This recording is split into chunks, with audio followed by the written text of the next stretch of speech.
Continuamos con el problema del método. Otro problema que presenta la psicología es acerca del método que debe utilizarse para aclarar o resolver la naturaleza del valor. Existen dos métodos, el método a priorístico y el método experimental. El a priorístico se basa en la intuición emocional. El experimental dice que el único criterio para determinar la esencia del valor es la experiencia. Un ejemplo, para definir el valor de la justicia es necesario estudiar todos los casos justos y así determinar sus notas comunes e irreductibles. El problema de la jerarquía de los valores, pues eso es el rango de los valores superiores e inferiores que se establece un orden moral e ideológico de la vida. Por ejemplo, una persona puede valorar más a la familia y menos al dinero o al ocio. El orden de estos valores es debatido y difícil de determinar, ya que para llegar a la conclusión el proceso es subjetivo porque para depender de las perspectivas personales, grupales, educativas, culturales y sociales. Problema del conocimiento de los valores. Este contempla las siguientes cuestiones. Si los valores pueden ser conocidos, ¿qué tipo de conocimientos es el que permite captar los valores? El conocimiento intelectual, emocional o el intuitivo. Si los valores fueran captados por una operación intelectual, entonces estos serían conceptos o objetos ideales. Si fueran objetos reales, serían captados por los sentidos, aunque eso no argumenta que un bien, o sea, donde esté depositado el valor, puede ser captado sensiblemente por el valor o no. Características de los valores. Podemos caracterizar a partir de las siguientes notas. Su dependencia. Dice que los valores no existen por sí mismos y necesitan un depositario donde descansar. Un ejemplo, la belleza de un cuadro o la elegancia de un vestido. También habla de la polaridad. Dice que toda polaridad encierra dos valores límites. Un ejemplo, lo bueno y lo malo en la parte de la moral, lo verdadero y lo falso en la parte de la ciencia y lo bello y lo feo en la parte del arte. También habla de la jerarquía, lo que decíamos ahorita, dice que se presentan de acuerdo a una graduación, como decíamos ahorita, que existen unos valores inferiores y unos valores superiores. Y en cuanto a los valores de los bienes, dice que los valores no existen por sí mismos y necesitan apoyarse en bienes, los cuales son objeto en donde se depositan en cualidades valiosas. En torno a la definición del valor, ya a manera de conclusión se dirá que la esencia del valor es concebida en forma diversa por los filósofos. La psicología entraña una diversidad de corrientes, pero todas ellas les interesa saber qué es el valor y conocer su naturaleza. Para la teoría de lo bueno podemos definir lo siguiente. El hedonismo dice que lo bueno consiste en el placer. El eudonomismo dice que lo bueno se cifra en la felicidad. El utilitarismo dice que lo bueno consiste en lo útil. El formalismo, que también lo conocemos como la ética formal, dice que el mundo, que se basa un mundo en hechos según la experiencia. Hablamos también del el vitalismo y considera que la vida es un principio fundamental del cosmos.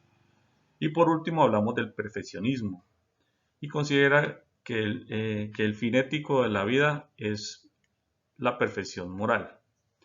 Bueno, con eso concluyo mi presentación. Muchísimas gracias. Cordial saludo, soy Alexander García, estudiante de Ingeniería Civil de segundo semestre. El problema de obligatoriedad moral, desde la óptica de la ética heterónoma, pues nos dice que el comportamiento del individuo obedece simplemente a una fuerza que lo obliga a comportarse de una o de otra manera, mientras que la ética autónoma hace relación al comportamiento autónomo que tiene el individuo, una decisión propia de cómo comportarse. Y la teoría deontológica simplemente hace apelación a la bondad o a la maldad, a la opción que tiene el individuo de comportarse dependiendo de su propio concepto o de su propia creencia. El problema de la obligatoriedad moral, desde la teoría deontológica de la norma, nos dice que cada actuación del individuo debe ser a través de una norma objetiva que sea universalmente válida.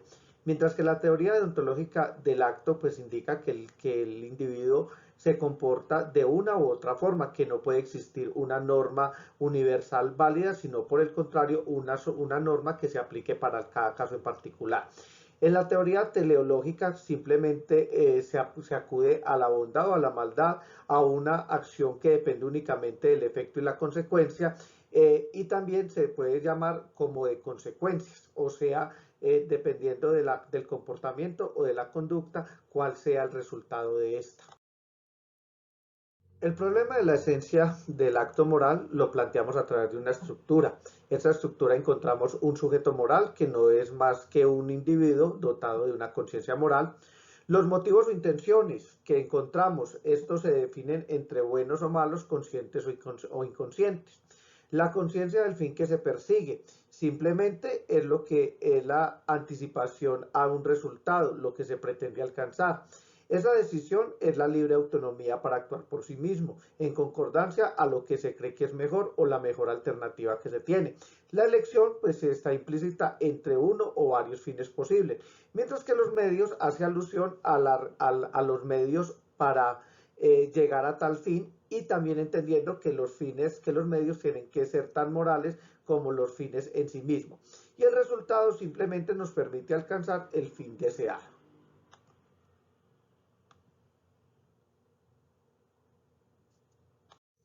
Ahora nos ocuparemos de los orígenes de la moral, el cual tiene su asido en las tesis naturalistas y del origen social de la moral.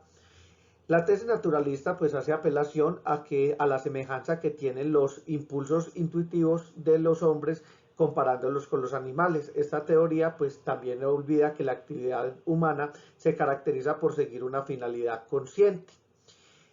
Esta finalidad consciente que está ausente en los animales hace que el hombre, bajo la influencia de las relaciones sociales, pues sufra una transformación y tenga precisamente esa intuición o esa finalidad de conciencia. Ya sobre el origen social de la moral, podemos decir que la moral se origina en la sociedad a medida que el hombre abandona el reino animal y comienza a sentirse miembro de una comunidad. Ya posteriormente, entonces, hacemos un interrogante sobre el origen de lo bueno y lo malo del hombre. Ahí encontramos tres situaciones: el optimismo ético, el pesimismo y el meliorismo. Simplemente en el optimismo ético se sostiene que el hombre es bueno por naturaleza, mientras que en el pesimismo, pues, contrariamente al optimismo, se considera que el hombre es malo por naturaleza, y nos encontramos con el meliorismo, que quizás es una posición intermedia donde se afirma que el hombre no es ni absolutamente bueno ni absolutamente malo. Cordial saludo compañeros y profesora, mi nombre es Mauricio Sánchez Jiménez, estudiante de Ingeniería Civil. Vamos a hablar sobre un tema que es clasificación de los valores.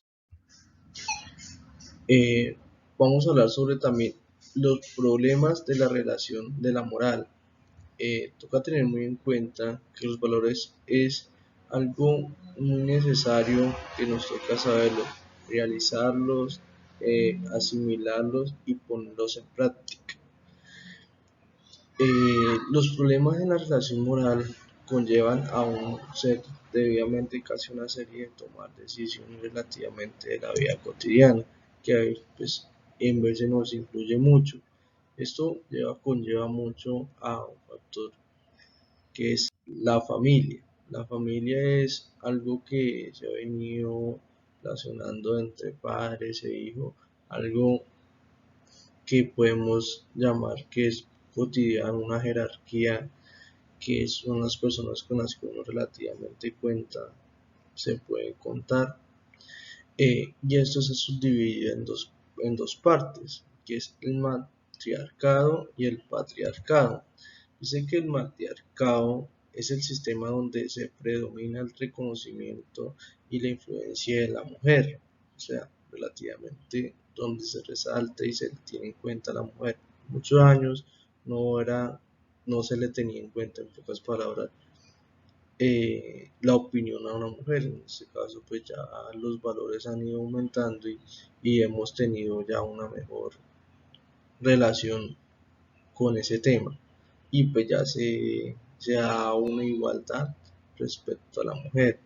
El patriarcado dice que es donde se encuentran las propiedades de la subordinación entre el hombre y la mujer, o sea, la toma de decisiones entre las dos personas, que pues ya no es solamente el hombre, sino que relativamente para ello tiene que ser ya relativamente las dos personas que pues, pueden tomar esa decisión.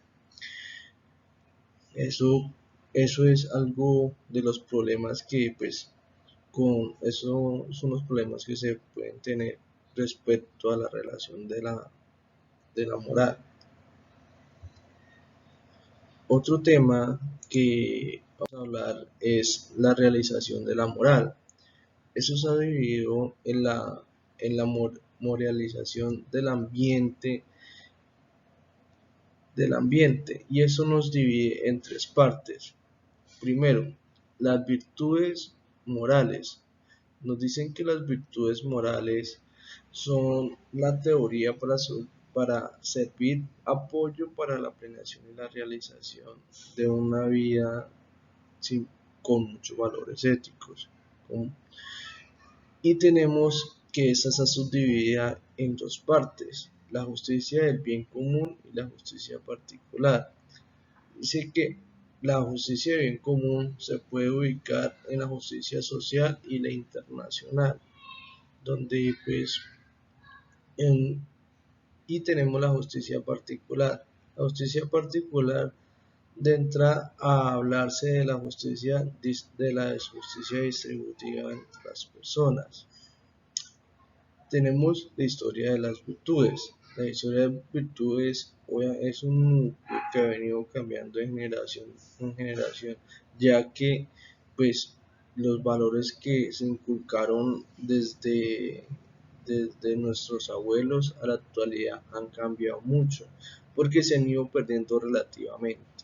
Antes el respeto con los padres era algo que no tenía cavidad, pero en este momento ya no pasa eso, ya hay respeto y todo eso que pasa es pues porque ha venido evolucionando y se ha perdido en pocas palabras ese tema. La moral profesional. En la moral profesional nos habla a que el hombre tiene derecho a elegir su profesión, a poder demostrar sus habilidades, a poder desarrollarse personalmente y pues llevar relativamente a ser una excelente persona, un excelente profesional con todos sus principios y valores educados.